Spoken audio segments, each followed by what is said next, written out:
মাঝরাতে রিতম যেইভাবে পিঙ্কির ঘর থেকে ডিভোর্স পেপার চুরি করেছিল ঠিক তেমনটাই করবে বলে ঠিক করে পিঙ্কি বৌদি।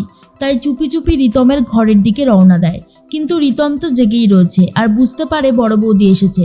তাই বলে, আমার ঘরে ঢুকলে সোজা আমি পুলিশকে ফোন করে জানাবো আমার ঘরে চোর ঢুকেছে। পিঙ্কি বৌদি তাড়াতাড়ি করে পালিয়ে যায়। দেবু জিজ্ঞেস করে, কি ব্যাপার, তুমি কি করলে রিতম? রিতম তখন বলে, আরে বড় বৌদি আমাদের ঘরে ঢুকে ডিভোর্স পেপার চুরি করার প্ল্যান করেছিল, আচ্ছা জব্দ করে দিয়েছি। এরপর বড় বৌদি ঘরের আনাচে কানাচে ডিভোর্স পেপারটা খুঁজে বেড়াতে থাকে, কিন্তু পায় না।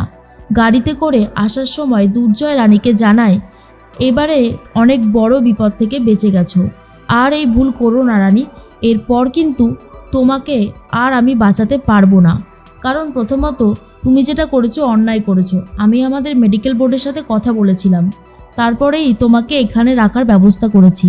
তাই আর একটা ভুল যদি তুমি করো, তোমার ডাক্তারি তকমাটা আর থাকবে না, বুঝতে পেরেছো? তাই সাবধান করে দিলাম তোমাকে। রাতের বেলায় বাড়ি ফিরেও দেখে রানী পিঙ্কি বৌদি একবার এদিক যায় তো আর একবার ওদিক যায়। তাই প্রশ্ন করে বসে, কি ব্যাপার, এত রাতে না ঘুমিয়ে এখানে পায়চারি করছো কেন? সব ঠিক আছে তো? পিঙ্কি তখন বলে, কি করে আর ঠিক থাকবে, তোমার সই করে দেওয়ার ডিভোর্স পেপারটা কোথায় যে গেছে খুঁজে পাচ্ছি না, মনে হয় কেউ ওটাকে সরিয়ে দিয়েছে। রানী বলে, এই ব্যাপার, ঠিক আছে তুমি আরেকটা নিয়ে এসো, আমি সই করে দেব, অসুবিধার কিছুই নেই। দুর্জয় মনে মনে বলে, রানী কোথায় বারণ করবে যে সে সই করবে না, তা না, উল্টে করে দেবে বলে বায়না করছে। আমিও দেখে নেব, আমিও আমার মেয়েকে আমার নিজের কাছে নেওয়ার জন্য আমি 100% চেষ্টা করব। রানীকে আমি একা করে দেব, তারপর দেখব ও এত বড় বড় কথা কি করে বলতে পারে। পিঙ্কি বৌদি দুর্জয়কে বলে, জয় দেখো আর মন খারাপ করো না, অনিশা অনেক ভালো, ওকে বিয়ে করে সুখে শান্তিতে সংসার করো, সেটাই তোমার জন্য ভালো হবে। আর তাছাড়া অনিশা তো তোমার সাথে এতদিন রয়েছে, ও ভালো বলেই তোমার সাথে রয়েছে, অন্য কেউ হলে তোমাকে ছেড়ে চলে যেত। যেখানে ও জানে তোমার স্ত্রী আছে, মেয়ে আছে, তা সত্ত্বেও কিন্তু তোমাকেই বিয়ে করতে চাইছে।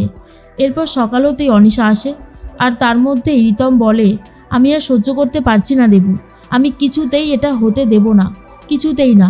দুর্জয়ের সাথে শুধু রানীই থাকবে, অন্য কেউ নয়। বড় বৌদিকেও সেই কথাটা জানিয়ে দেয়। রানী অনিশাকে নিয়ে সোজা চলে যায় জয়ের ঘরে।